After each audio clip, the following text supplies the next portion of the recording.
My name is Austin Parker. I just turned 18, and I thought becoming an adult meant freedom. Instead, it meant finally being old enough to protect the people who could not protect themselves. The truth came out on my 18th birthday, during what should have been one of the happiest nights of my life. It was August 15th, 2023, and my family had thrown me a small party in our backyard. Nothing fancy, just my parents, my 15-year-old sister Emma, my grandparents, and my Uncle Dave, who had driven down from Portland for the occasion. We had a chocolate cake that Mom had baked from scratch. I opened some presents that included practical things for college, and everyone told me how proud they were that I was starting at State University in the fall with a partial academic scholarship. Uncle Dave had given me a new laptop for school, a top-of-the-line model that must have cost him $2,000, along with his usual bear hug and his standard joke about how I was getting too old for birthdays, but not too old for presents. He was my mom's younger brother, 35 years old, unmarried, and worked as a regional sales manager for a pharmaceutical company that took him all over the Pacific Northwest. He had always been the fun uncle, the one who remembered birthdays and Christmas with thoughtful, expensive gifts, the one who brought Emma and me souvenirs from his business trips, the one who made time for family events, even though his job required constant travel and long hours. "You're going to do great things in college, Austin," he told me as the party was winding down around 9 o'clock. "I'm proud of you, nephew. Your mom talks about you all the time when we're on the phone. She brags about your grades, your scholarship, your plans to study computer science. Thanks, Uncle Dave. And thanks for the laptop.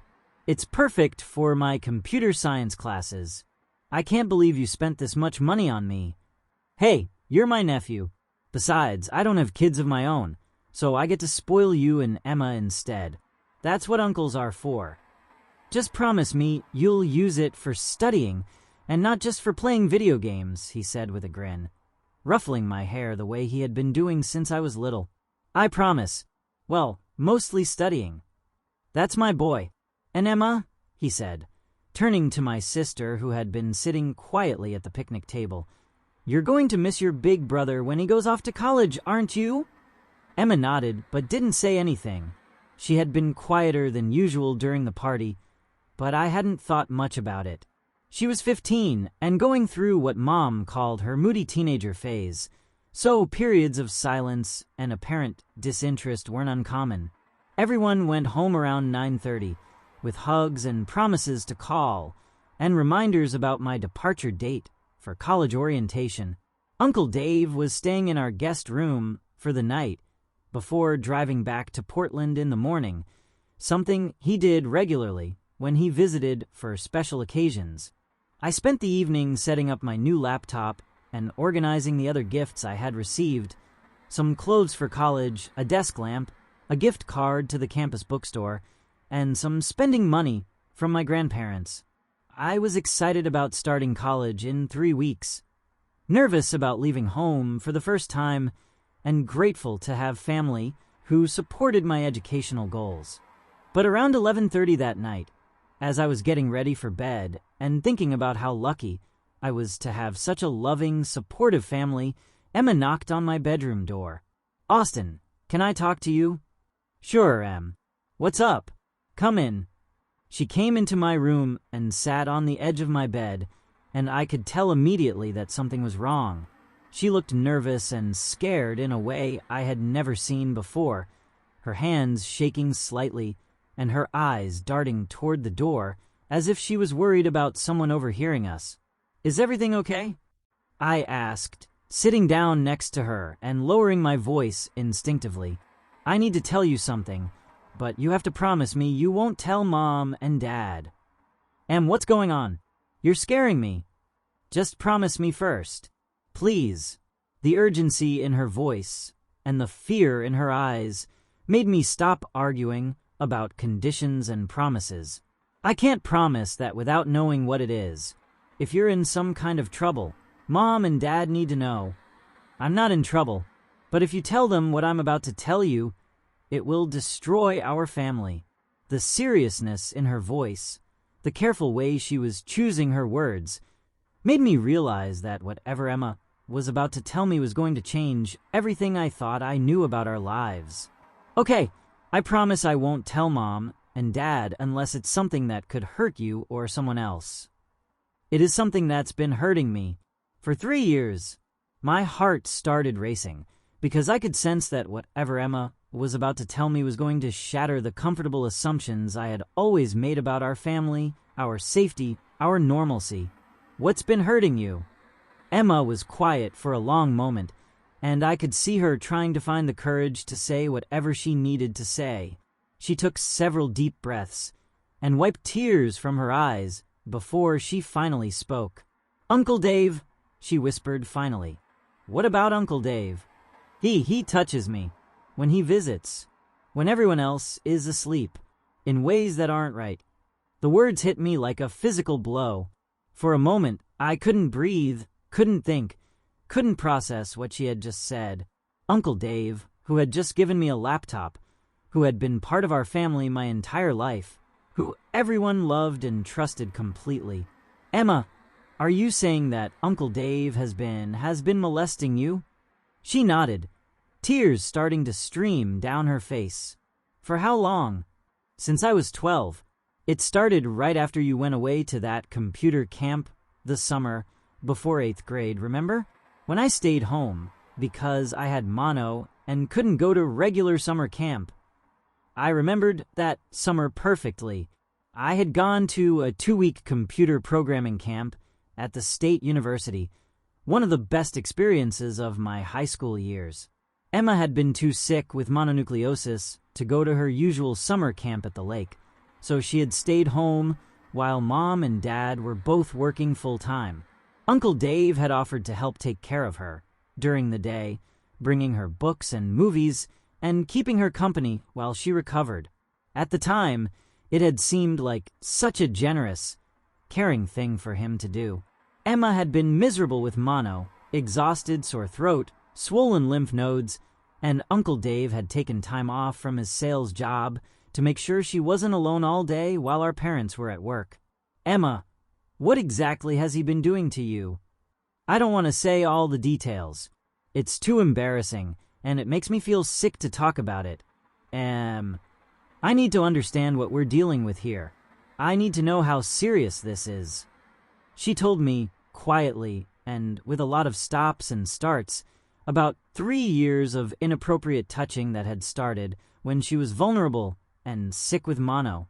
She described how Uncle Dave had initially presented his behavior as helping her feel better and taking care of her when she was weak and feverish.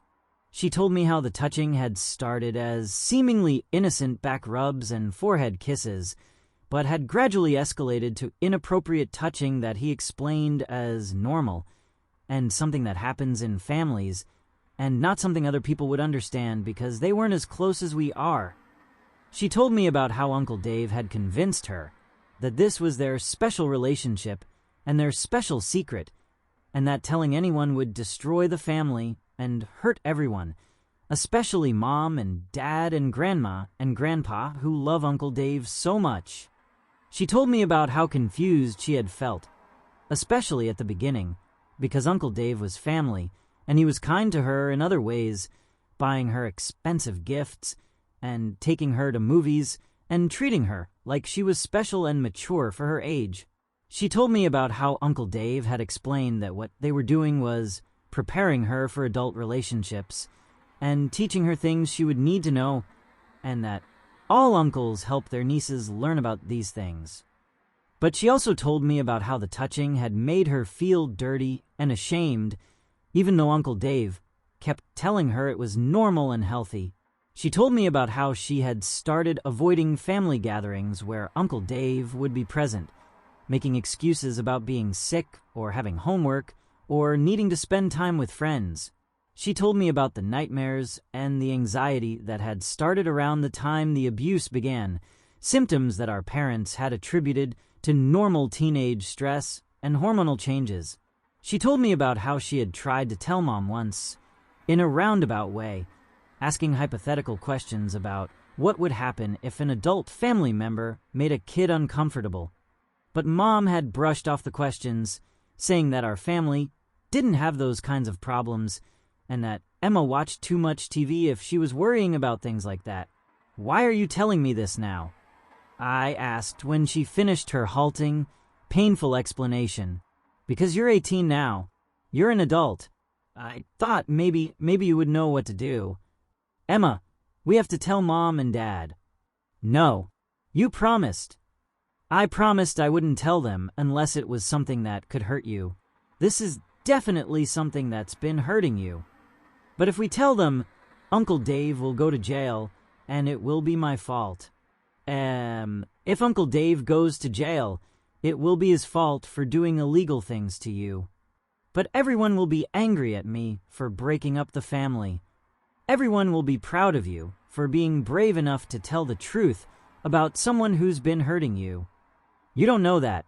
What if they don't believe me? What if they think I'm making it up? I believe you am. And Mom and Dad will believe you too. What if Uncle Dave says I'm lying? What if he says I wanted him to do those things? Then we'll find a way to prove that you're telling the truth." "How?" "I don't know yet, but we'll figure it out." Emma was crying harder now, and I put my arm around her and let her cry against my shoulder. I was trying to stay calm and supportive for her sake, but inside I was furious and heartbroken and trying to figure out how to handle a situation I had never imagined I would face. "I'm so sorry this has been happening to you," I told her, "and I'm sorry you felt like you had to keep it secret for 3 years. I wanted to tell someone, but I was scared. And Uncle Dave said that if I ever told anyone, he would say I was lying, and everyone would believe him instead of me because he's the adult." "What made you decide to tell me tonight?" "Because it's your 18th birthday, because you're an adult now, and because Uncle Dave said something tonight that scared me more than usual." "What did he say?" "When everyone was cleaning up after the party, he whispered to me that he was proud of how much I had grown up and matured over the past 3 years, and that he was looking forward to our next special time together." "When is his next visit?" "Next weekend.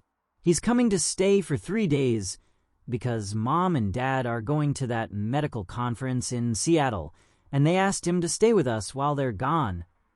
This information made me feel sick.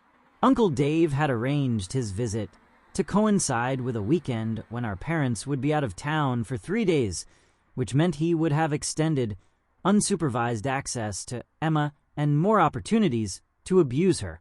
We're going to make sure that doesn't happen." "How?" "I don't know yet, but we're going to figure it out." "Austin, I'm scared." "I know you are, but you don't have to be scared anymore, because I'm going to protect you." "How can you protect me?" "Because I'm 18 now, which means I have rights and options that I didn't have when I was a minor." "What kind of rights and options?" "Like the right to report crimes to the police without needing my parents' permission, and the right to take legal action to protect you." "But what if no one believes us? Then we'll find evidence that proves what's been happening." "What kind of evidence?" "I don't know yet, but we'll figure something out." That night, after Emma went back to her room, I stayed awake until almost dawn researching everything I could find about child sexual abuse, reporting procedures, evidence collection, and legal protections for victims. I used my new laptop, the irony of which was not lost on me, using Uncle Dave's gift to research how to stop Uncle Dave from abusing my sister. What I learned was both encouraging and terrifying. Encouraging because there were laws and systems in place to protect children from predators, even when those predators were family members. Terrifying because I also learned about how difficult these cases could be to prosecute without physical evidence or witnesses. I learned that child sexual abuse cases often came down to he said, she said situations where the victim's testimony was weighed against the perpetrator's denial. I learned that defense attorneys were skilled at discrediting child victims by questioning their memories, their motivations, and their credibility.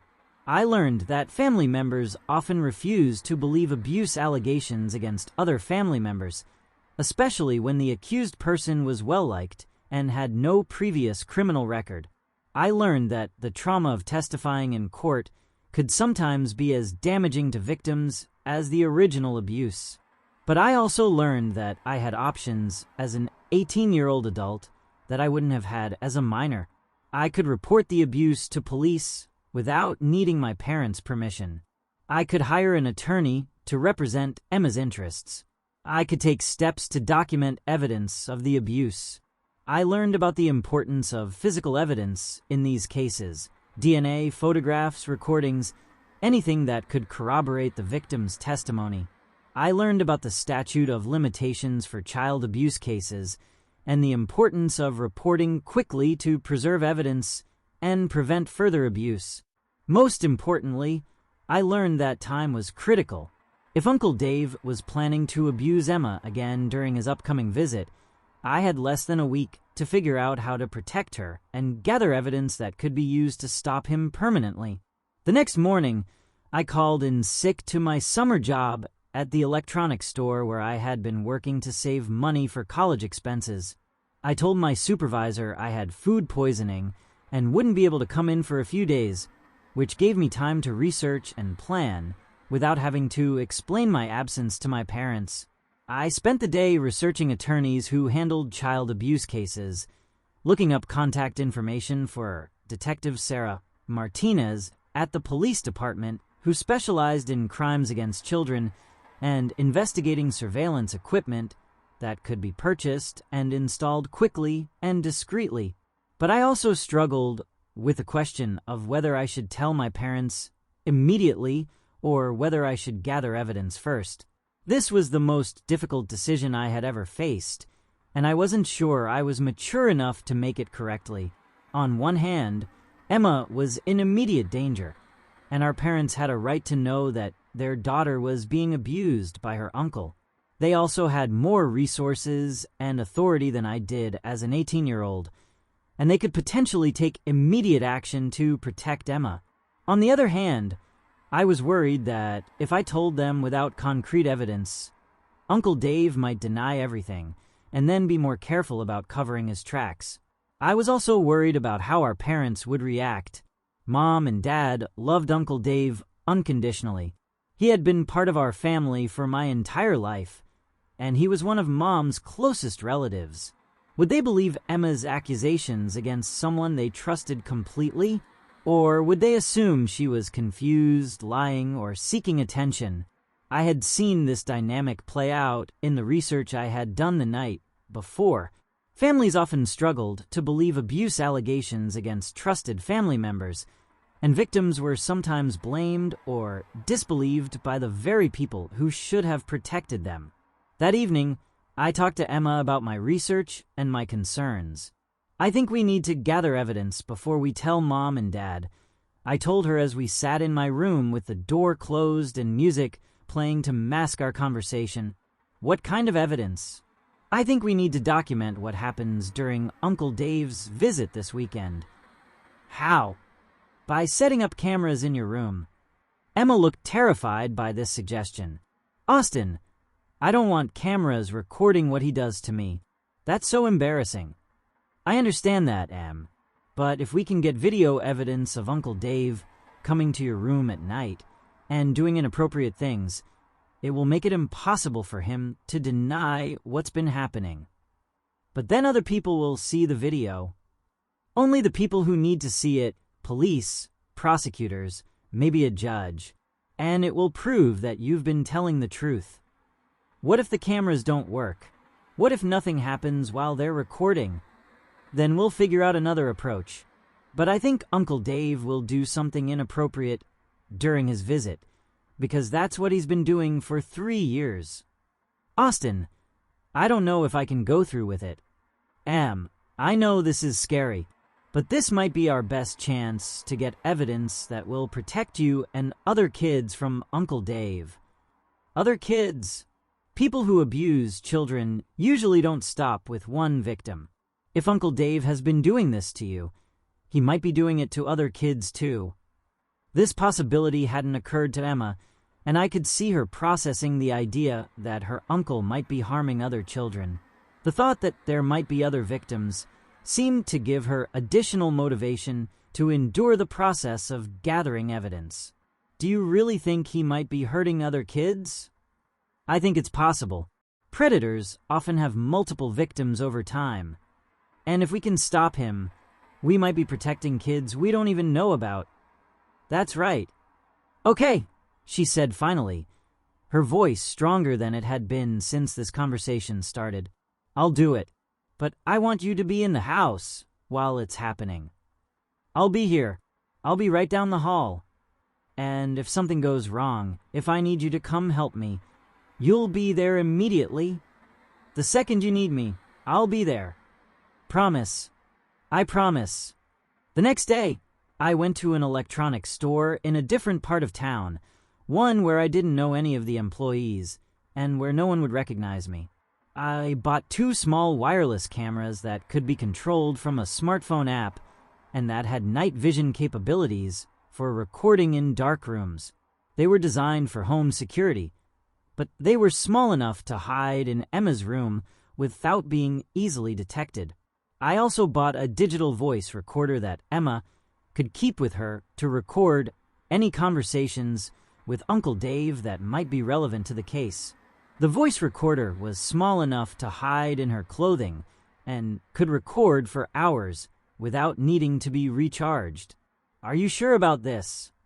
I asked Emma as we were setting up the cameras in her room the night before Uncle Dave's visit. We had positioned them carefully to capture the entire room while being hidden behind books and picture frames. I'm sure. I want this to be over. It's going to be over, Em. After this weekend, Uncle Dave will never hurt you again. Do you promise? I promise. Our parents left for their medical conference on Friday afternoon, and Uncle Dave arrived around 6 o'clock that evening. He brought Chinese takeout for dinner and acted completely normal, asking about my college plans and Emma's upcoming sophomore year of high school. It's going to be a fun weekend, he said as we were finishing dinner. Just the 3 of us, like old times. Actually, I'm going to be studying most of the weekend, I told him. I have some college prep work to finish before classes start. That's fine. Emma and I can find plenty to do together. We can watch some movies, maybe go to that new ice cream place downtown. The way he said, Emma and I can find plenty to do together, made my skin crawl, but I kept my expression neutral and pretended to be focused on my college preparation. That evening, we watched a movie together, and Uncle Dave behaved appropriately in my presence. He didn't touch Emma inappropriately or make any comments that seemed suspicious. For a moment, I wondered if Emma had been mistaken about his intentions or if his behavior was different when I was around. But around 11 o'clock, after Uncle Dave had gone to the guest room and Emma had gone to her room, I activated the cameras using the smartphone app and positioned myself in my own room where I could monitor the feeds on my laptop. I had also given Emma the voice recorder, which she had activated and hidden in her pajama pocket before going to bed. At 1:17 a.m., Uncle Dave appeared on the camera feed, quietly opening Emma's bedroom door and entering her room. He moved confidently and systematically, like someone who had done this many times before. What I saw over the next 23 minutes was exactly what Emma had described to me, and it was worse than I had imagined. Uncle Dave was methodical and deliberate in his abuse, and it was clear that this was a practiced routine that he had been following for years. The cameras captured everything: his entry into the room, his inappropriate touching of Emma while she pretended to be asleep, his whispered reassurances that this was normal, and their special secret, and his threats about what would happen if Emma ever told anyone about their special relationship. The audio from the voice recorder captured his voice clearly as he told Emma that she was becoming such a beautiful young woman, and that he was proud of how mature she was becoming, and that this is how men show women they care about them. I wanted to burst into the room and physically stop what was happening, but I forced myself to let the cameras record the evidence we needed to ensure that Uncle Dave would face serious legal consequences for what he had done. When Uncle Dave finally left Emma's room and returned to the guest room, I waited 10 minutes and then went to check on her. "Are you okay?" I whispered as I knocked softly on her door. "I'm okay. Did the cameras get everything?" "They got everything." "Good. I never want to go through that again." "You won't have to. This was the last time." The next morning, Uncle Dave acted completely normal at breakfast, chatting about weekend plans and asking if we wanted to go to the mall or see a movie that afternoon. His ability to behave normally after what he had done to Emma the night before was chilling and made me realize how skilled he was at compartmentalizing his criminal behavior. "Actually, I think Emma and I are going to spend the day working on some school projects," I told him. "That's fine. I have some work calls to make anyway." Being in sales means the phone never stops ringing. While Uncle Dave was in his room making business calls, Emma and I reviewed the camera footage and the audio recording on my laptop. Watching the video was difficult for both of us, but it provided clear, undeniable evidence of what had been happening. "This is going to put him in prison, isn't it?" Emma asked. "Yes, it is. For a long time." "Good. Are you ready to take this to the police?" "I'm ready. I want him to face consequences for what he's done." That afternoon, while Uncle Dave was out running errands and giving us some space to work on our projects, I called Detective Martinez at the police department. "Detective Martinez, my name is Austin Parker, and I need to report a case of child sexual abuse." "I can help you with that. Who is the victim?" "My 15-year-old sister Emma." "And who is the alleged perpetrator?" "My uncle, David Martinez. He's been abusing her for 3 years." "Are you calling with the victim's knowledge and consent?" "Yes. She's the one who told me about the abuse, and she wants it to stop." "Where are you located?" "We're at our home, and the perpetrator is currently staying here as a house guest." "Is the victim in immediate danger?" "She's not in immediate danger right now, but the perpetrator is staying in our house for the weekend, and our parents are out of town." "I need you to bring the victim to the police station immediately so we can conduct a proper interview and ensure her safety." "We'll be there in 30 minutes. "Austin, before you hang up, I need to ask, do you have any evidence of the abuse beyond the victim's testimony?" "Yes. We have video and audio evidence of the abuse occurring last night." "You have video and audio evidence?" "Yes. We set up cameras in my sister's room and recorded my uncle abusing her." That's highly unusual for a case like this. Most families don't have the resources or the knowledge to gather that kind of evidence." "I know it's unusual, but we needed evidence that would prove what's been happening." "Where is the video now?" "On my laptop, along with the audio recording." "Don't let anyone else see that material, and don't make any copies of it. Bring the laptop and the recording device with you when you come to the station." "We'll bring everything." Emma and I left the house while Uncle Dave was still out, leaving him a note saying that we had gone to visit friends and would be back later that evening. We didn't want to arouse his suspicions by suddenly disappearing, but we also needed to report the abuse before he had another opportunity to hurt Emma. At the police station, Detective Martinez met us in a special interview room that was designed to be less intimidating for child victims.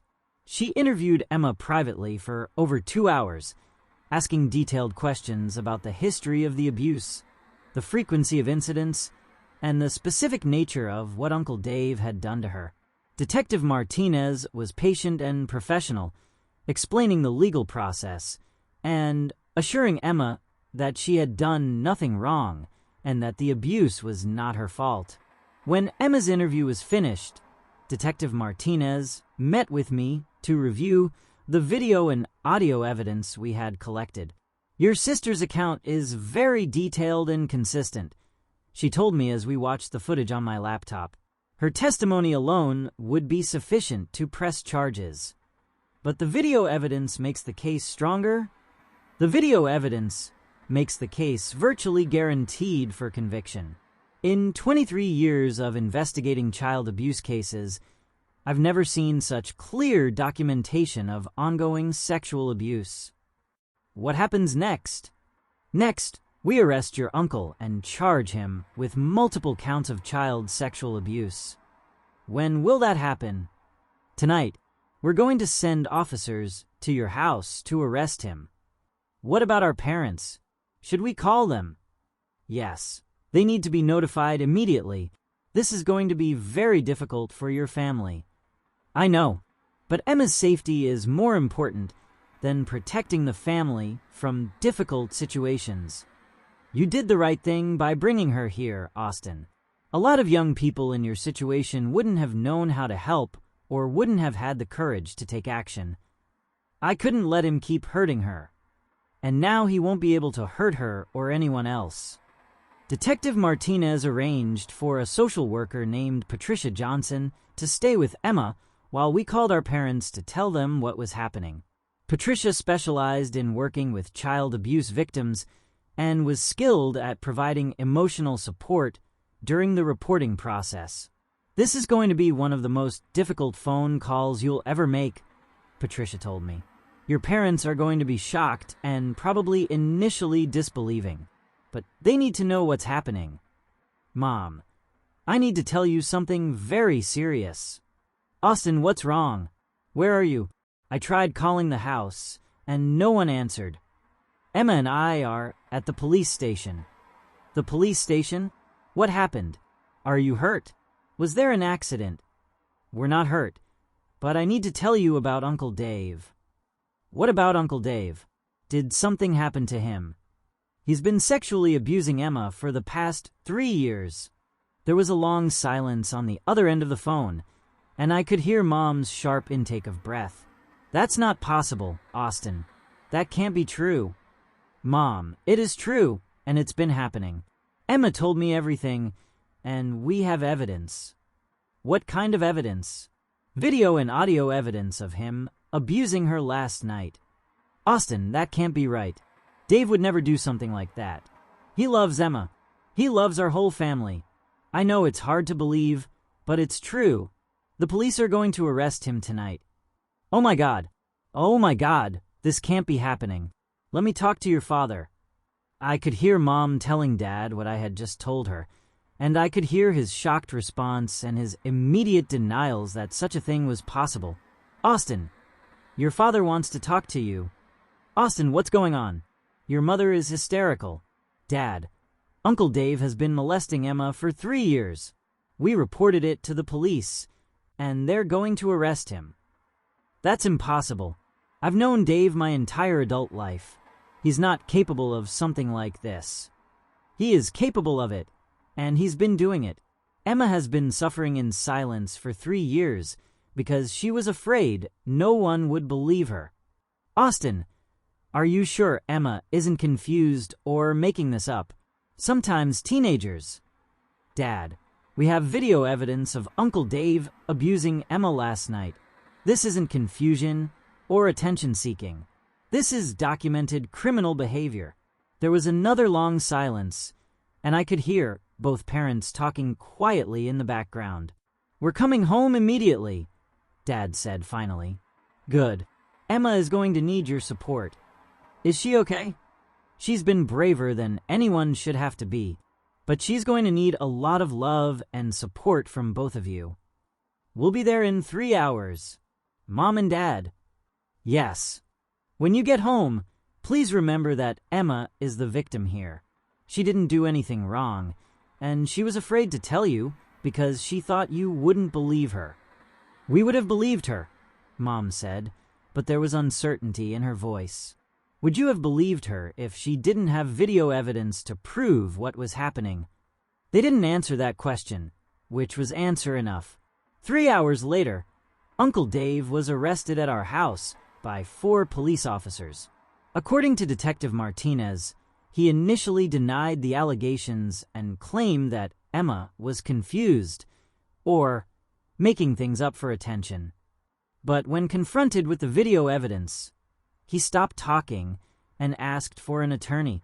The video is so clear and the audio is so incriminating that his attorney will probably advise him to take a plea agreement rather than go to trial, Detective Martinez told us. What kind of plea agreement? Probably 15 to 25 years in prison, plus registration as a sex offender and supervised probation when he gets out. And if he doesn't take a plea agreement, then we go to trial, and based on the evidence, he'll probably get 25 to 30 years. Either way, he goes to prison for a long time. Either way, he goes to prison for a very long time. Our parents arrived home around midnight, and the reunion was emotional and complicated. Mom and Dad were devastated to learn what had been happening to Emma under their own roof. But they were also struggling to reconcile this information with their image of Uncle Dave as a loving, trustworthy family member. How could we not have known? Mom kept asking as she held Emma and cried. How could this have been happening in our own house without us knowing? Because Uncle Dave was very good at hiding what he was doing, Detective Martinez explained patiently. Predators who abuse family members are often skilled at maintaining a normal public persona while committing crimes in private. But Emma never said anything. She never gave us any signs. Mom, I tried to give you signs, Emma said quietly. I asked you questions about what to do if an adult family member made a kid uncomfortable, but you said our family didn't have those kinds of problems. I remember that conversation, but I thought you were asking hypothetical questions because of something you saw on TV. I was trying to tell you without actually telling you. Emma, why didn't you just tell us directly? Because Uncle Dave told me that if I ever told anyone, no one would believe me because he was the adult and I was just a kid, and because he said it would destroy our family if people found out. We would have believed you, Dad said. Would you have believed me if Austin hadn't gotten video evidence? Emma asked. Dad looked at Mom, and I could see them both realizing that Emma had a point. Without the video evidence, this would have been a case of Emma's word against Uncle Dave's word, and Uncle Dave was a trusted family member with no criminal history who would have seemed more credible to many people. The important thing is that Emma finally felt safe enough to tell Austin, Detective Martinez said, and Austin was mature enough to take appropriate action to protect her and gather evidence. Austin, I'm proud of you for protecting your sister, Dad said, putting his hand on my shoulder. And I'm sorry that you had to handle this situation without us. Mom added, you shouldn't have had to carry this burden alone. I'm 18 now, I told them. I'm old enough to take action to protect my family when necessary. But you shouldn't have had to. We should have created an environment where Emma felt safe telling us what was happening. That's something we can work on going forward, Patricia Johnson said. Family therapy can help everyone process this trauma and learn better communication skills.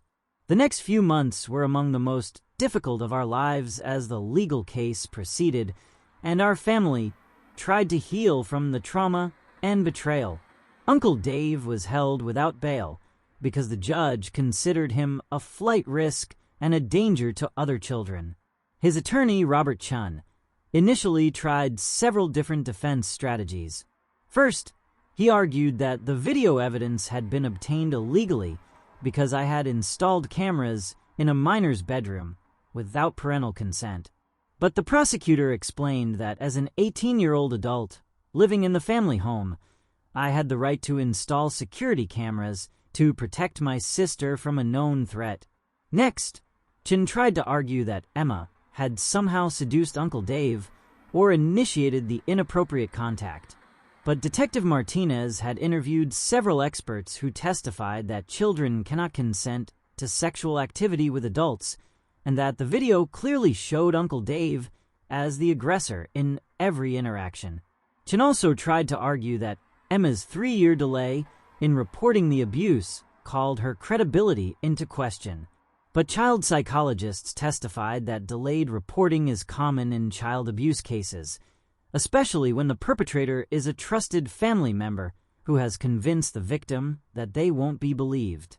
Finally, Chen attempted to have Uncle Dave's confession suppressed, arguing that he had been coerced into making incriminating statements. But the prosecutor showed that Uncle Dave had been properly read his rights and had voluntarily spoken to police before asking for an attorney. Emma had to testify in court about the history of abuse, which was incredibly difficult for her, even though the prosecutor and victim advocate, Maria Santos, prepared her carefully for the experience. How did it feel to testify?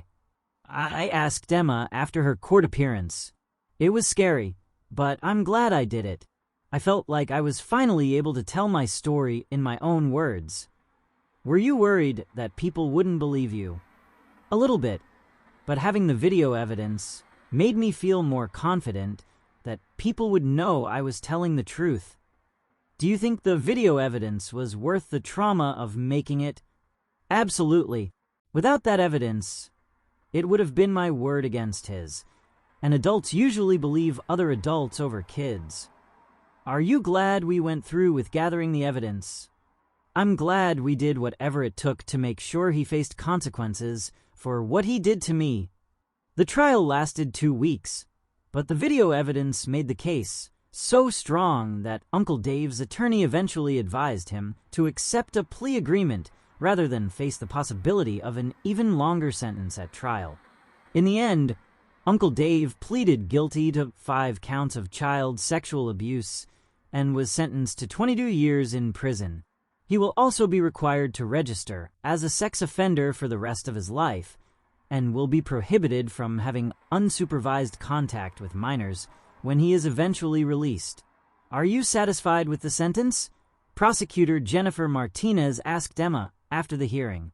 I'm satisfied that he can't hurt any other kids for a very long time, Emma replied. And how do you feel about the whole legal process? I feel like I was believed, and I feel like justice was done.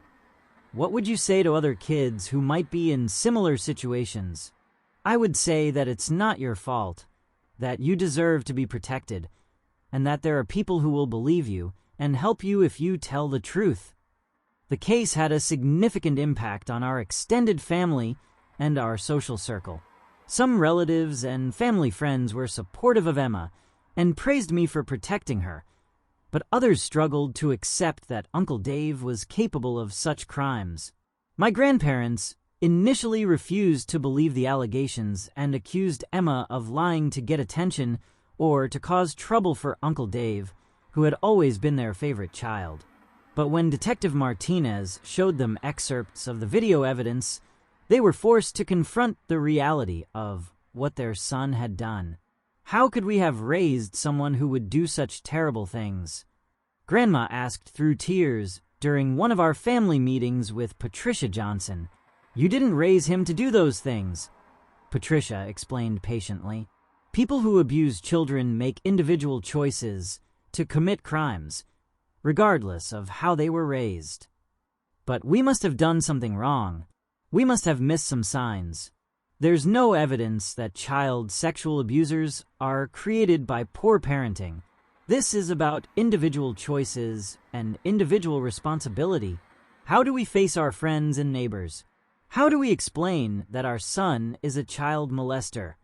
You explain that your son made choices that hurt a child, and that you support the victim rather than the perpetrator. The family counseling sessions with Patricia Johnson were helpful for all of us as we worked to process what had happened and rebuild our relationships based on honesty and communication rather than secrets and assumptions. Emma began individual therapy with Dr. Rebecca Martinez, a psychologist who specialized in helping child abuse survivors heal from their trauma. The therapy was difficult at times, but it was also crucial for Emma's recovery. I started seeing a counselor as well, Dr. Michael Thompson, to help me deal with the stress of having been thrust into an adult protective role at 18, and to process my own trauma from discovering that a beloved family member was a predator. How has this experience changed you? Dr. Thompson asked during one of our sessions. It's made me realize that adults don't always protect children the way they're supposed to, I told him. Sometimes young people have to step up and protect each other. That's a big responsibility for someone your age. It was a responsibility I was glad to take on. Emma is my sister, and I love her. Do you ever wish you could have just been a normal 18-year-old instead of having to deal with this crisis? Sometimes. But I also think that going through this experience has taught me things about courage and family loyalty that I wouldn't have learned otherwise. Like what? Like the fact that protecting people you love is more important than maintaining comfortable illusions about your family. What do you mean? I mean that it would have been easier to pretend that Uncle Dave was just a regular family member and to ignore Emma's distress. But protecting Emma was more important than protecting the family's image or maintaining everyone's comfort. Do you think your parents should have noticed what was happening? I think Uncle Dave was very skilled at hiding his behavior when other adults were around. But I also think that if our family had been more open about discussing uncomfortable topics, Emma might have felt safer telling our parents sooner. What kinds of uncomfortable topics? Sex boundaries, body safety, what's appropriate, and what's not appropriate for adults to do with children. And your family didn't discuss those subjects? Not really. I think my parents assumed that Emma would come to them if someone was making her uncomfortable, but they didn't create an environment where she felt safe talking about those kinds of issues. How would they have created that environment? By having regular conversations about body safety and consent, by teaching Emma that she had the right to say no to any adult who made her uncomfortable, and by making it clear that she could tell them anything without getting in trouble or causing family problems. Do you think those conversations would have prevented the abuse? Maybe not prevented it, but they might have led to Emma reporting it sooner, which would have meant less trauma for her. What advice would you give to other families? I would say that parents need to have ongoing, age-appropriate conversations with their kids about body safety and appropriate boundaries, even when those conversations are uncomfortable. And what advice would you give to young people who might be in Emma's situation? I would say that what's happening to you is not your fault, that you deserve to be protected, and that there are people who will believe you and help you if you tell the truth. Even if the person abusing them is a family member they're supposed to love and trust, especially if the person abusing them is a family member, because those cases are often the hardest for kids to report. My experience protecting Emma from Uncle Dave influenced my decision to change my college major from computer science to criminal justice with a focus on crimes against children. What made you decide to change your major? My academic advisor asked during our meeting to discuss my course schedule for sophomore year. I want to work in a field where I can help protect children from predators. That's a very admirable goal. What specific career are you considering? Maybe law enforcement specializing in sex crimes, or maybe prosecution, or maybe victim advocacy. I'm not sure yet, but I want to work with cases involving child abuse. You know that kind of work can be emotionally difficult. I know, but I also know how important it is, because I've seen firsthand what happens when children don't have anyone to protect them. You're referring to your sister's situation? Yes. If I hadn't been old enough and mature enough to take action when Emma told me what was happening, Uncle Dave might still be abusing her today. And you want to make sure other children have someone to protect them? Exactly. I want to be the kind of adult who believes children when they report abuse and who takes action to stop predators. During my freshman and sophomore years of college, I volunteered with a local organization called Safe Harbor that provided support services for child abuse victims and their families. The work was challenging emotionally, but it was also incredibly rewarding to help children and families navigate the legal and emotional aftermath of abuse. You have very good instincts for this work. The program director, Lisa Chun, told me after I had been volunteering for 8 months. I think my personal experience helps me understand what victims and their families are going through. How so? I understand the complexity of family relationships when abuse is involved, and I understand how difficult it can be to take action against someone you love. What do you mean? I mean that even though Uncle Dave was abusing Emma, he was still my uncle who I had loved and trusted for 18 years. Taking action against him was emotionally difficult, even though I knew it was the right thing to do. And that helps you relate to other families? It helps me understand why family members sometimes struggle to believe abuse allegations, and why victims sometimes feel guilty about reporting family members. What do you tell families who are struggling with those feelings? I tell them that protecting children is more important than protecting adults from the consequences of their criminal behavior. And what do you tell victims who feel guilty about reporting family members? I tell them that they're not responsible for the abuser's choices, and that reporting abuse is an act of courage that might protect other children from the same predator. One of the cases I worked on at Safe Harbor involved a 10-year-old boy named Marcus, whose stepfather had been molesting him for 2 years. Marcus's situation reminded me of Emma's, except that Marcus didn't have an older sibling to advocate for him. Marcus is afraid to tell his mother because he thinks she won't believe him. His caseworker, Janet Rodriguez, explained to me. The stepfather has convinced Marcus that his mother loves the stepfather more than she loves Marcus. That's a common manipulation tactic, I said. The abuser convinces the victim that reporting will destroy the family and hurt the people the victim loves. Exactly. And Marcus is terrified of breaking up his mother's marriage. What can we do to help Marcus understand that this isn't his responsibility? We're working with him in therapy to help him understand that adults are responsible for protecting children, not the other way around. Has anyone talked to his mother about the signs of abuse? Not yet. We're trying to help Marcus build up the courage to tell her himself. What if she doesn't believe him? Then we'll step in and provide additional support and advocacy. Working with Marcus reminded me of how lucky Emma had been to have someone who believed her immediately and took action to protect her. Many children don't have that kind of support, and they suffer in silence for years. Marcus eventually found the courage to tell his mother about the abuse, and fortunately, she believed him and immediately took steps to protect him. The stepfather was arrested and ultimately convicted, thanks in part to Marcus's brave testimony.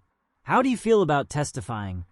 I asked Marcus before his court appearance, scared, but also glad that I can tell people what really happened. Are you worried that people won't believe you? A little bit, but my mom believes me, and that's the most important thing. You're very brave, Marcus. My counselor says that telling the truth takes courage, even when it's scary. Your counselor is right, and by telling the truth, you're protecting other kids from the person who hurt you. Emma continued in therapy throughout high school and made remarkable progress in healing from the trauma of Uncle Dave's abuse. She became an advocate for other abuse survivors and even spoke at a Safe Harbor fundraising event about the importance of believing children who report abuse. How are you doing now? I asked Emma during her senior year of high school. Most days, I'm doing really well. I still have some anxiety and trust issues, but I'm learning to manage them with therapy and coping strategies. Do you ever regret telling me about Uncle Dave? Never. That was the best decision I ever made. What made it the best decision? Because it made the abuse stop, and it prevented him from hurting other kids. Do you think he was abusing other children besides you? The prosecutor told me that during the investigation, They found evidence that he had inappropriate relationships with at least 2 other girls over the years, a neighbor's daughter and the daughter of one of his co-workers. How does that make you feel? It makes me feel sad for those girls, but it also makes me feel proud that we stopped him before he could hurt anyone else. Are you glad we gathered video evidence? Yes, because it meant that no one could say I was lying or mistaken about what happened. It made the case impossible to deny. Do you think other kids in similar situations should try to gather evidence the way we did? I think kids should tell trusted adults what's happening and let the adults figure out how to handle the evidence. What we did was dangerous, and it could have gone wrong in a lot of ways. What do you mean? I mean that Uncle Dave could have found the cameras, or he could have hurt me worse if he realized I was documenting what he was doing. And I was lucky that I had an older brother who was mature enough to handle the situation. But it worked out. It worked out because you were very careful and very brave. But I wouldn't recommend that other kids try to handle these situations by themselves. What would you recommend instead? I would recommend that kids tell multiple trusted adults until they find someone who believes them and takes action to protect them. What if the first adult doesn't believe them? Then they should keep telling adults until they find one who does believe them. And if no adults in their family believe them, they should call the child abuse hotline or tell a teacher or school counselor. What if they're scared of getting the abuser in trouble? They should remember that the abuser got themselves in trouble by choosing to commit crimes against children. And if they're worried about destroying the family, they should remember that the abuser destroyed the family when they decided to abuse children. Reporting abuse doesn't destroy families. Abuse destroys families. Emma was accepted to several colleges and chose to study psychology with the goal of becoming a therapist who works with trauma survivors. I was incredibly proud of her for turning her painful experience into motivation to help other people. What made you decide to study psychology? Her college interviewer asked. I'm a survivor of childhood sexual abuse, and I want to help other survivors heal from their trauma. That's a very personal and meaningful career goal. I think people who have been through trauma can sometimes help other trauma survivors in ways that people who haven't experienced it can't. How so? Because we understand what it feels like to be afraid, to be ashamed, to feel like it's somehow your fault. And we understand what it takes to heal and move forward. What do you think you learned from your experience that will make you a good therapist? I learned that healing is possible, but it takes time and support. I learned that it's important to believe survivors when they tell their stories. And I learned that turning pain into purpose can be a powerful part of recovery. 5 years after Uncle Dave's conviction, I graduated from college with a degree in criminal justice and was hired by the district attorney's office as an investigator specializing in crimes against children. What draws you to this particular area of law enforcement? The hiring manager, District Attorney Sandra Martinez, asked during my interview. Personal experience with a family member who was molesting my younger sister. Can you tell me about that experience? I told her about Emma's situation and how I had handled it as an 18-year-old, including the decision to gather video evidence before reporting to police. That's an unusual situation for someone your age to have dealt with. Most teenagers wouldn't have known how to handle such a complex situation. I was lucky to have access to resources and technology that made it possible to gather evidence. But mostly, I was motivated by love for my sister and determination to protect her. How do you think that experience will help you in this job? I think it will help me understand the victim's perspective and the family dynamics involved in these cases. I also understand the importance of gathering strong evidence to support prosecutions. What did you learn about the challenges of prosecuting child abuse cases? I learned that physical evidence is crucial because these cases often come down to the victim's word against the perpetrator's word. I also learned that family members often struggle to believe abuse allegations against people they trust. How would you address those challenges as an investigator? By being thorough in evidence collection, by being patient with victims and their families, and by working closely with child forensic interviewers and trauma specialists. What's your long-term career goal? Eventually, I'd like to become a prosecutor who specializes in child abuse cases.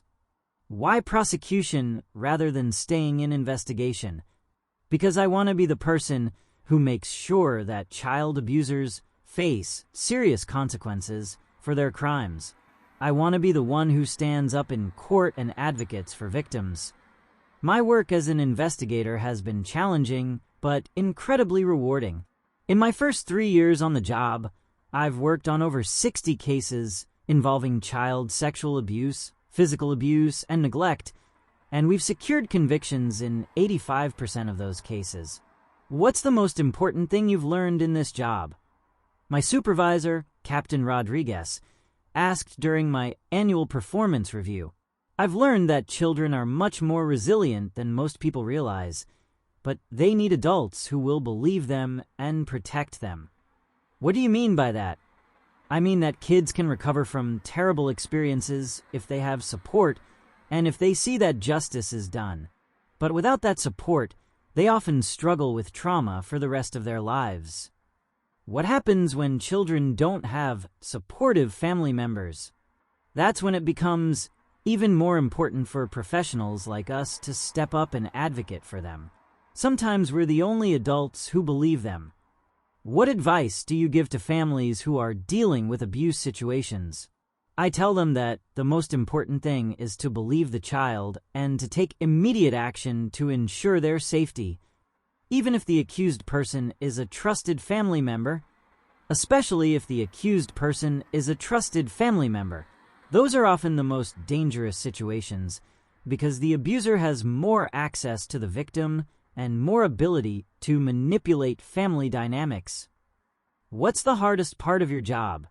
The hardest part is seeing how much damage abusers can cause to children and families, and knowing that some of that damage could have been prevented if someone had taken action sooner. And what's the most rewarding part? The most rewarding part is seeing children heal and knowing that we've prevented abusers from hurting more kids. Do you ever think about your sister's case and how it influenced your career choice? I think about it every day. It reminds me why this work is so important and why every case matters. How is your sister doing now? She's doing amazing. She's in graduate school studying clinical psychology, and she's planning to become a trauma therapist. So both of you chose careers that were influenced by your experience? Yes, we both want to help other people who are going through similar situations. It's our way of making sure that something positive came out of something so terrible. Do you think your personal experience makes you better at your job? I think it gives me insights into the victim's perspective that I wouldn't have otherwise. I understand how scary it can be to report family members, and I understand how important it is for victims to be believed and supported. What would you say to other young people who discover that family members are being abused? I would say that they should trust their instincts, seek help from adults who are trained to handle these situations, and remember that protecting children is always the right thing to do, even if it means facing difficult family consequences. Especially then, family loyalty should never require covering up crimes against children. One of the most significant cases I worked on involved a ring of family members who were abusing multiple children over several years. The case reminded me of Uncle Dave's situation, but on a much larger scale. This is one of the most complex cases we've ever handled. Prosecutor Jennifer Williams told our investigative team, "We have 4 adults accused of abusing 7 children, all within the same extended family. How did the case come to light?" I asked. One of the older children, A 14-year-old girl finally found the courage to tell a teacher what was happening. How long had the abuse been going on? Based on the children's testimonies, at least 5 years, maybe longer. What kind of evidence do we have? Mostly victim testimony, but we also have some physical evidence and some digital evidence from the perpetrator's devices. Are the other family members supportive of the victims? Mixed. Some family members are supportive, but others are in denial or actively protecting the perpetrators. That's unfortunately typical for these kinds of cases. Working on this case reminded me of how lucky Emma and I had been to have parents who ultimately believed her and supported her, even though their initial reaction was disbelief. Many victims don't have that kind of family support. The case took 2 years to fully prosecute, but we were able to secure convictions against all 4 perpetrators, who received sentences ranging from 15 to 35 years in prison. More importantly, all 7 child victims were removed from dangerous situations and placed in safe, supportive environments. How do you feel about the outcome? I asked the 14-year-old girl who had first reported the abuse. I'm glad that it's over and that the other kids are safe now, she said. It was scary to tell, but it was the right thing to do. What would you say to other kids who might be in similar situations? I would say that telling the truth is hard, but it's worth it if it protects other kids. Are you proud of yourself for being brave enough to speak up? I'm proud that I helped protect my younger cousins. They couldn't speak up for themselves because they were too little. That's exactly the kind of courage that makes a difference. Emma is now 25 years old and working as a licensed clinical social worker specializing in childhood trauma. She has her own private practice and also works part-time at Safe Harbor, the same organization where I volunteered during college. How does it feel to be doing the work you dreamed of? I asked her recently. It feels like I'm exactly where I'm supposed to be. Every day, I help survivors understand that they're not alone and that healing is possible. Do you ever talk to your clients about your own experience? Only when I think it would be helpful for them to know that their therapist understands what they've been through. And how do they react? Usually with relief. It helps them feel less alone and less ashamed. What's the most important thing you've learned about helping trauma survivors? That everyone heals at their own pace, and that believing them and validating their experiences is often more important than any specific therapeutic technique. Do you think your personal experience makes you a better therapist? I think it makes me more empathetic and more attuned to the specific needs of abuse survivors. What do you tell clients who are struggling with guilt about reporting family members? I tell them that protecting children is always the right thing to do, and that the abuser is responsible for the consequences of their choices. Do you ever have contact with other survivors of Uncle Dave's abuse? Yes. I've met with the 2 other women who testified during the investigation. We've all found healing in different ways, but we all agree that speaking up was the right thing to do. How are they doing? They're both doing well. One is married with children of her own, and the other is in law school studying family law.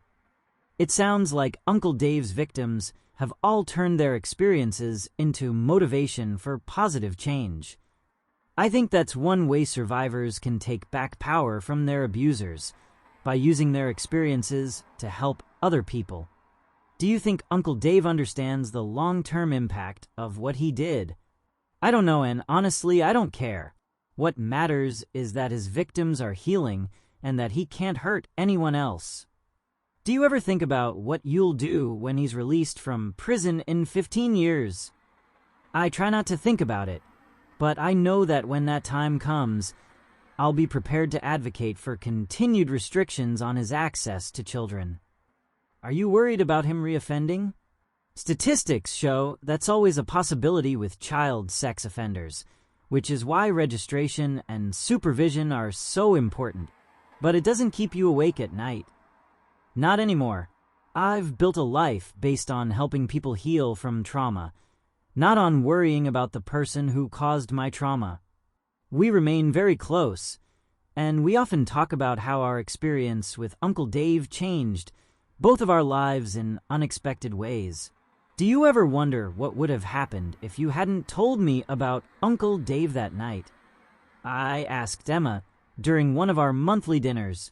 I think he would have kept abusing me until I left for college, and then he probably would have found other victims.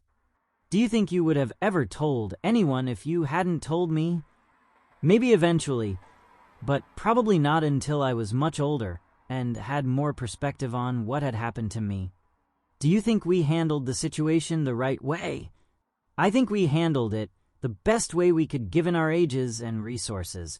But I don't think all kids should try to handle these situations the way we did. Why not? Because it was dangerous, and it required a level of maturity and resources that most kids don't have. Most kids should rely on trusted adults to gather evidence and handle legal proceedings. What should kids do instead? They should tell trusted adults immediately, and they should keep telling adults until someone takes action to protect them. What if they don't have trusted adults in their lives? Then they should call Child Protective Services or the police or a child abuse hotline. There are resources available for kids who don't have family support. What would you tell kids who are scared to report family members? I would tell them that keeping the secret doesn't protect the family. It just protects the abuser and puts other kids at risk. And what would you tell them about the legal process? I would tell them that it's difficult and sometimes scary, but that it's worth it to prevent the abuser from hurting other children. Do you think Uncle Dave would have eventually stopped abusing you on his own? Absolutely not. People who abuse children don't stop until they're forced to stop. How do you know that? Because I've worked with enough survivors to know that abusers typically escalate over time rather than stopping on their own. Does that make you feel more confident about our decision to report him? It makes me feel proud that we had the courage to take action when we did. Do you have any regrets about how we handled the situation? My only regret is that we couldn't protect his other victims from the abuse they experienced before we stopped him. But you couldn't have known about them at the time. I know that logically, but emotionally it's still hard to think about other kids suffering while I was keeping his secret.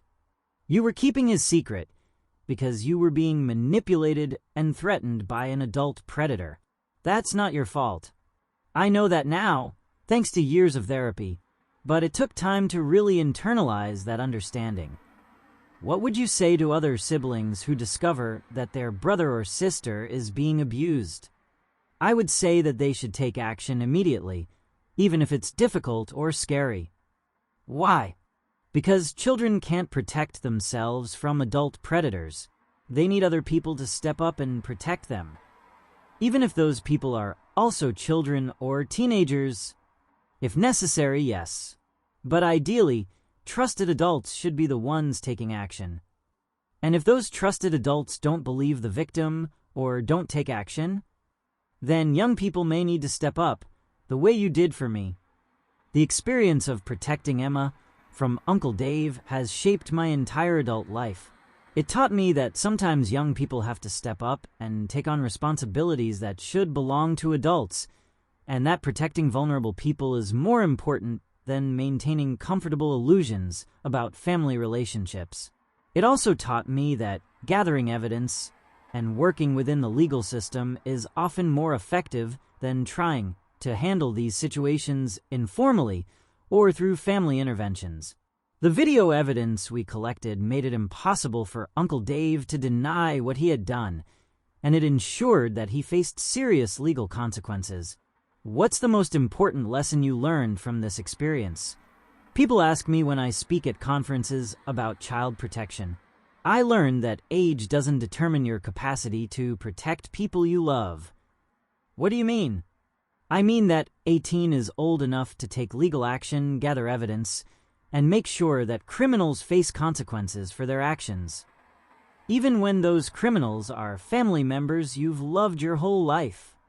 Especially when those criminals are family members, because they have more access to victims and more opportunities to cause harm.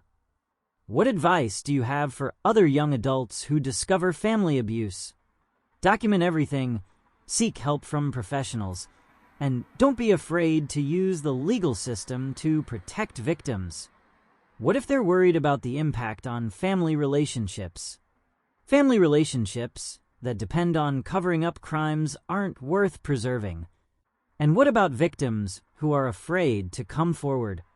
Victims should know that they deserve to be believed, protected, and supported, regardless of who their abuser is.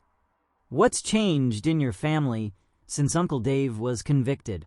We're more honest with each other, and we have regular conversations about difficult subjects that we used to avoid. Like what? Like body safety, appropriate boundaries, consent, and what to do if someone makes you uncomfortable. Do you think those conversations would have prevented Uncle Dave's abuse? Maybe not prevented it entirely, but they might have led to Emma reporting it sooner, which would have meant less trauma for her. What would you say to parents about preventing abuse? I would say that they need to have ongoing, age-appropriate conversations with their children about body safety and appropriate boundaries, and they need to create an environment where children feel safe reporting uncomfortable situations, even if those situations involve trusted family members, especially if those situations involve trusted family members, because those are often the hardest cases for children to report. Today, I'm 28 years old and work as a senior prosecutor in the district attorney's office, specializing in crimes against children. Emma is 25 and runs her own therapy practice, while also working as a consultant for Safe Harbor and other child protection organizations. We've both built careers around protecting children from the kind of abuse Emma experienced, and we're both proud of the work we do. More importantly, we've both found ways to turn our painful experience into something that helps other people. Uncle Dave is still in prison and will remain there for another 12 years. He will be 57 years old when he's released, and he will be required to register as a sex offender for the rest of his life. He will also be prohibited from having unsupervised contact with minors for the rest of his life. Do you ever think about him? Emma asked me recently during one of our regular conversations. Sometimes. Mostly I think about how different our lives would have been if you hadn't been brave enough to tell me what was happening, and how different his life would have been if he had made different choices. Do you ever feel sorry for him? I feel sorry for the person he could have been if he hadn't chosen to abuse children, but I don't feel sorry for the person he became or the consequences he's facing. Do you think he'll try to contact us when he gets out of prison? I hope not, but if he does, we have restraining orders in place to protect us. Are you worried about him reoffending when he's released? It's always a possibility, which is why the registration and supervision requirements are so important, but it's not something I spend a lot of time worrying about. What do you think our lives would be like now if none of this had happened? I don't know, but I doubt we'd be doing the work we're doing now. Do you think our work is more meaningful because of what we experienced? I think our work is more informed and more effective because of what we experienced. What do you mean? I mean that we understand what victims and their families go through in ways that people who haven't lived through it can't fully understand. And that makes us better at our jobs? I think it makes us more empathetic advocates and more effective at building trust with victims and their families. Do you ever regret the path our lives took? I regret that you had to experience abuse, but I don't regret the way we handled it or the careers we chose because of it. What are you most proud of about how we handled the situation? I'm proud that we were brave enough to take action, and I'm proud that we gathered evidence that made it impossible for Uncle Dave to deny what he had done. And what do you hope other people learn from our story? I hope they learn that children deserve to be protected, that family relationships don't excuse criminal behavior, and that young people have more power than they realize to protect the people they love. Is there anything you would do differently if you could go back? I would encourage you to tell Mom and Dad sooner, but I understand why you didn't feel safe doing that at the time. And I would have told you sooner, but I was afraid you wouldn't believe me or wouldn't know what to do. We both did the best we could with the knowledge and resources we had at the time, and we helped each other through it. That's what family is supposed to do: protect each other and support each other through difficult times, even when it means confronting other family members who are causing harm. Especially then. My experience with Uncle Dave has also influenced my approach to parenting my own children. Emma and I both have kids now. I have a 6-year-old daughter and a 4-year-old son, and Emma has twin 3-year-old daughters. How has your experience with Uncle Dave changed the way you parent? Emma asked me recently as we watched our kids play together. It's made me much more intentional about having conversations about body safety and appropriate boundaries. What kinds of conversations? Age-appropriate discussions about private parts, about who's allowed to see or touch their bodies, about the difference between appropriate and inappropriate touching. How do your kids respond to those conversations?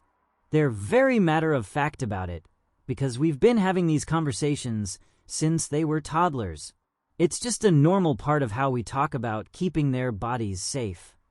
Do you think those conversations will protect them from predators?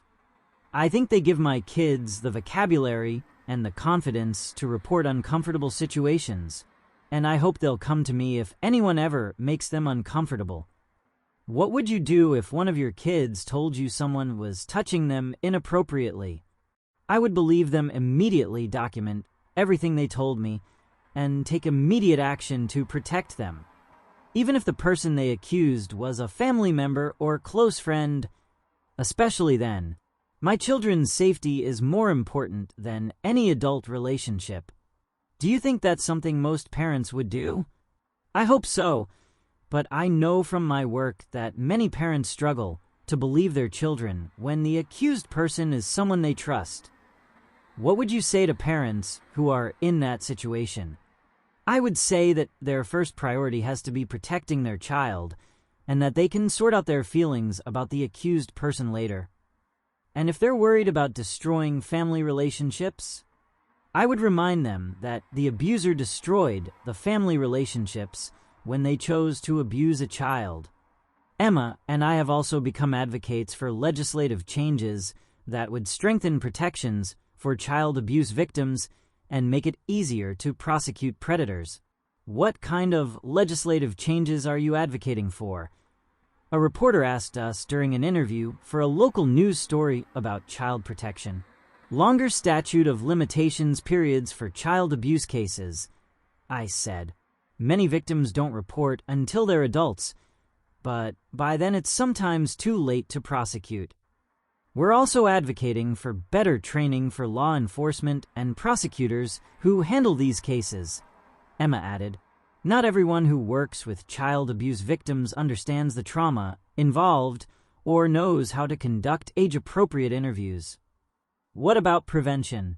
What changes would help prevent abuse from happening in the first place? Better education for parents and caregivers about recognizing the signs of abuse, I said, and creating environments where children feel safe reporting uncomfortable situations. We also need better screening for people who work with children, Emma said. Background checks, reference checks, ongoing supervision, and training. What would you say to people who think your advocacy work is too focused on worst-case scenarios? I would say that even if our advocacy prevents one child from being abused, it's worth the effort, I said. And I would say that every child deserves to be protected, and that we as a society have a responsibility to create systems that prioritize children's safety, Emma added. What's your message to other families who might be dealing with abuse situations. Believe the child, take immediate action to ensure their safety, and don't be afraid to involve law enforcement and child protective services, I said. And remember that healing is possible with the right support and resources, Emma added. Abuse doesn't have to define a child's entire life. The work Emma and I do is emotionally challenging, but it's also incredibly rewarding. Every child we help, every predator we help prosecute, every family we help heal, it all feels like a way of honoring what we went through and making sure that our experience serves a larger purpose. Do you think you would have chosen different careers if Uncle Dave hadn't abused me? Emma asked me recently. Probably. I was planning to be a software engineer, remember? And I was planning to study business or maybe journalism. Do you regret not pursuing those careers? Not at all. I can't imagine doing anything else with my life. Me either. This work feels like a calling more than just a job. What do you think Mom and Dad think about our career choices? I think they're proud of us for turning a terrible experience into something positive. They've certainly been supportive, and they've learned a lot about child protection from watching us work. They're much more aware now of the warning signs and the importance of believing children. Do you think they feel guilty about not recognizing what was happening when we were kids? Probably. But I hope they also understand that Uncle Dave was very skilled at hiding his behavior. What would you say to them if they asked you directly about whether they should feel guilty? I would say that they can't change the past, but they can use what they learned to help protect other children in the future. That's generous of you. It's realistic. Guilt doesn't help anyone, but education and action do. Our work has also brought us into contact with other families who have experienced similar situations. We've met siblings who protected each other, parents who discovered abuse and took action to stop it, and survivors who turned their experiences into advocacy and healing work. What's the most important thing you've learned from meeting other families? Emma asked me after we attended a conference for child abuse survivors and their families. I've learned that every family handles these situations differently, but the families that heal most successfully are the ones that prioritize the victim's safety and well-being over everything else. What about the families that don't heal successfully? Those are usually the families where some members refuse to believe the victim or continue to have contact with the perpetrator. That must be so painful for the victims. It is. That's why having at least one family member who believes and supports the victim is so crucial for healing. Do you think that's why you and I are so close now? I think going through that experience together created a bond based on trust and mutual protection that not everyone gets to have with their siblings. I feel very lucky to have you as my brother, and I feel very lucky that you trusted me enough to tell me what was happening. I knew you would protect me. How did you know that? Because you always had, even when we were little. You always stood up for me when other kids were mean. You always made sure I felt included when you were with your friends. You always looked out for me. That's what big brothers are supposed to do. Not all big brothers do it, though. Then not all big brothers understand what family really means. Looking back on that night 10 years ago when Emma knocked on my bedroom door and changed both of our lives forever, I'm struck by how much we've both grown and changed since then. We were just kids dealing with an adult situation that we never should have had to handle, but I'm also proud of how we handled it. We were brave when we needed to be brave. We were smart about gathering evidence. We trusted the legal system to do its job, and we supported each other through every step of the process. Most importantly, we turned our pain into purpose. We used our experience to help other families navigate similar situations, and we've dedicated our careers to protecting children from predators. Do you think Uncle Dave knows about the work we do now? Emma asked me recently. He might. News about our advocacy work has been covered in local media, and he might have seen some of it. How do you think he feels about it? I don't know, and I don't care. Our work isn't about him. It's about the kids we can help. Do you think he's sorry for what he did? I think he's sorry he got caught. I don't think he's sorry for the choices he made. What makes you say that? Because truly remorseful people take responsibility for their actions and express genuine concern for their victims. From what I understand, he's never done either of those things. He's never tried to apologize to you? No, and I wouldn't want him to.